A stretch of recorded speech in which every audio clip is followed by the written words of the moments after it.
Hi hello friends, நம்ம சேனலில் ஒரு சூப்பரான ஆட்டுக்கால் குழம்பு தான் எப்படி செய்கிறதுன்னு பார்க்க போகிறோம். இந்த ஆட்டுக்கால் குழம்பு நல்ல சூடான சாதம், இட்லி, தோசை, பரோட்டா, ஆப்பம், இடியாப்பம் எல்லாத்துக்கூடவுமே சாப்பிட்றதுக்கு ரொம்ப அருமையாக இருக்கும். கண்டிப்பாக ட்ரை பண்ணி பாருங்கள்.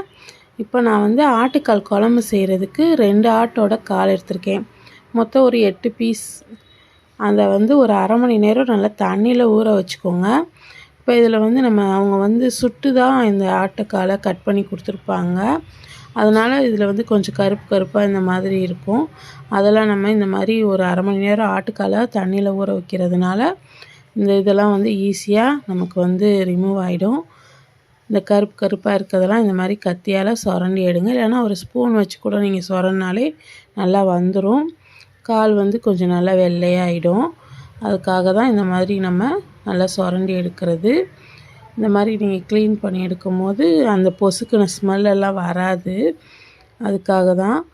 இப்போ நல்லா இந்த மாதிரி எல்லா ஆட்டுக்காலையும் இதே மாதிரி நீங்கள் சுரண்டி எடுத்துட்டு நல்லா இந்த தண்ணியை நம்ம கீழே ஊற்றிட்டு இது கூடவே நம்ம ஒரு கைப்பிடி அளவுக்கு கல்லுப்பு தான் போடணும். அப்புறம் ஒரு டேபிள் ஸ்பூன் அளவுக்கு மஞ்சள் தூள் போட்டு நல்லா இந்த மாதிரி பெசருங்க. பெசரும் போதே எக்ஸ்ட்ரா ஏதாவது முடி கருப்பாக இருக்க அந்த பகுதி இதெல்லாம் இருந்தால் கூட நல்லா வந்துடும். அதுக்காக நல்லா இந்த மாதிரி ஒரு 2 நிமிஷத்துக்கு நல்லா கலந்து விட்டுட்டு நல்லா கழுவிடுங்க. ஒரு 2-3 வாட்டி தண்ணி ஊற்றி நல்லா சுத்தமாக இந்த மாதிரி கழுவிட்டு இப்போ நம்ம ஆட்டுக்கால் வேக வைக்க போகிறோம். அதுக்காக ஒரு குக்கரில் நம்ம க்ளீன் பண்ணி எடுத்து வச்சுருக்க எல்லா ஆட்டுக்காலையும் சேர்த்துக்கோங்க. சேர்த்துட்டு இதில் ஒரு 1/4 டீஸ்பூன் மட்டும் அளவுக்கு மஞ்சள் தூள், 1 டீஸ்பூன் அளவுக்கு இஞ்சி பூண்டு பேஸ்ட், அப்புறம் ஒரு அரை டீஸ்பூன் அளவுக்கு மிளகுத்தூள் சேர்த்துக்கோங்க. கொஞ்சமாக உப்பு சேர்த்துட்டு இது முழுகிற அளவுக்கு தண்ணி தாராளமாக சேர்த்துக்கோங்க. சேர்த்துட்டு இந்த ஆட்டுக்காலை ஒரு 12லேருந்து 15 விசில் விடணும். அந்த அளவுக்கு நம்ம வேக வச்சு எடுத்துக்கலாம். இப்போ இது குழம்பு செய்கிறதுக்கு ஒரு மசாலா அரைக்கணும். அதுக்கு ஒரு கடாயில் ஒரு 2 டேபிள் ஸ்பூன் எண்ணெய் ஊற்றிட்டு சின்ன வெங்காயம் இருந்தால் ஒரு 20 போல் சேர்த்துக்கோங்க. சின்ன வெங்காயம் இல்லாதனால நான் பெரிய வெங்காயம், ஒரு வெங்காயம் கொஞ்சம் நல்லா பெரிய சைஸில் ஒரு வெங்காயம் சேர்த்துட்டு நல்லா ப்ரௌனாக வதங்கினதும் இதில் 1 டேபிள் ஸ்பூன் அளவுக்கு சோம்பு, ஒரு 20 மிளகு சேர்த்துக்கோங்க. 20 மிளகுன்னு பார்த்திங்கன்னா 1 டீஸ்பூனோட கம்மியாக தான் வரும். சேர்த்துட்டு நம்ம நல்லா வதக்கிட்டு அடுப்பை ஆஃப் பண்ணிவிட்டு ஒரு அரை முடி தேங்காய், 1 டேபிள் ஸ்பூன் அளவுக்கு கசகசா இல்லைன்னா முந்திரி சேர்த்துக்கோங்க. சேர்த்து நம்ம தண்ணி ஊற்றி அரைச்சிக்கலாம் மசாலா.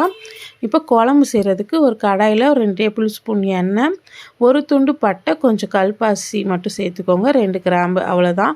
ஒரு கொத்து கருவேப்பிலை, ஒரு வெங்காயம் பொடியாக கட் பண்ணி வச்சுருக்கேன், அதையும் சேர்த்துட்டு நல்லா ப்ரௌனாக வதங்கினதும் இஞ்சி பூண்டு பேஸ்ட்டு 1 டீஸ்பூன் அளவுக்கு சேர்த்துக்கோங்க. சேர்த்து நல்லா வதக்கிட்டு தக்காளி, மீடியம் சைஸ் தக்காளி, ஒரு 3 தக்காளி கட் பண்ணி வச்சுருக்கேன், அதையும் சேர்த்துட்டு நல்லா வதக்கிக்கலாம். இப்போ இந்த வெங்காயம் தக்காளி நல்லா சாஃப்டாக வதங்கி வரணும். அதுக்காக உப்பு, இதுக்கு தேவையான குழம்பு மிளகாத்தூள் போட்டுக்கலாம். குழம்பு மிளகாத்தூள் ஒரு 1.5 டேபிள் ஸ்பூன், தனி மிளகாத்தூள் 1 டீஸ்பூன். இது மட்டன் மசாலா 1 டீஸ்பூன் சேர்த்துக்கோங்க. மட்டன் மசாலாவுக்கு பதிலாக நீங்கள் கரம் மசாலா, கறி மசாலா எது இருக்கோ அது கூட நீங்கள் சேர்த்துக்கலாம். சேர்த்துட்டு நல்லா வெங்காயம் தக்காளி சாஃப்டாக வதங்கி வந்துருச்சு. இப்போ நம்ம ஆட்டுக்கால் நல்லா வெந்து வந்துருச்சு. தண்ணியோடு சேர்க்காம ஆட்டுக்காலை மட்டும் ஃபஸ்ட்டு சேர்த்துட்டு இதை நீங்கள் ஒரு 2 நிமிஷத்துக்கு ஆட்டுக்காலை இந்த கிரேவி கூட நல்லா மிக்ஸ் பண்ணி விடுங்க. இது நல்லா வதங்கட்டும். ஆட்டுக்காலில் உப்பு காரம்லாம் நல்லா பிடிச்சி வரும். அதுக்காக தான் ஒரு 2 நிமிஷத்துக்கு நல்லா வதக்கி விட சொன்னேன். இப்போ நம்ம அரைச்ச இந்த தேங்காய் பேஸ்ட்டு, வெங்காயம், மிளகு, சோம்பெல்லாம் வதக்கணும்ல, தேங்காய், கசகசாலாம், அதை அரைச்ச இந்த பேஸ்ட்டையும் சேர்த்துட்டு நல்லா கலந்து விடுங்க. இது ரொம்ப வேக வைக்கணும் அவசியம் இல்லை.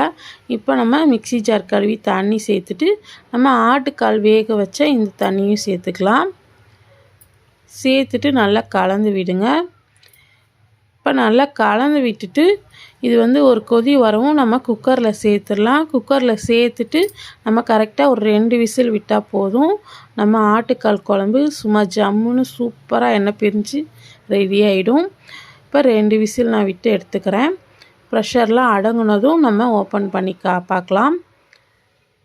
பாருங்கள் எண்ணெயெல்லாம் பிரிஞ்சு எவ்வளோ சூப்பராக இருக்குன்னு. இப்போ ஃபைனலாக கொஞ்சமாக கொத்தமல்லி தழை தூவி அப்படியே சுட சுட சாப்பிட வேண்டியது தான். செம்ம டேஸ்ட்டாக இருக்கும். கண்டிப்பாக இந்த மெத்தடில் ட்ரை பண்ணிவிட்டு எப்படி இருந்ததுன்னு சொல்லுங்கள். நான் போடுற ரெசிபீஸ்லாம் உங்களுக்கு பிடிச்சிருந்தா நம்ம சேனலை லைக் பண்ணி சப்ஸ்கிரைப் பண்ணுங்கள். உங்கள் ஃப்ரெண்ட்ஸ் அண்ட் ஃபேமிலிக்கு ஷேர் பண்ணுங்கள். தேங்க்யூ.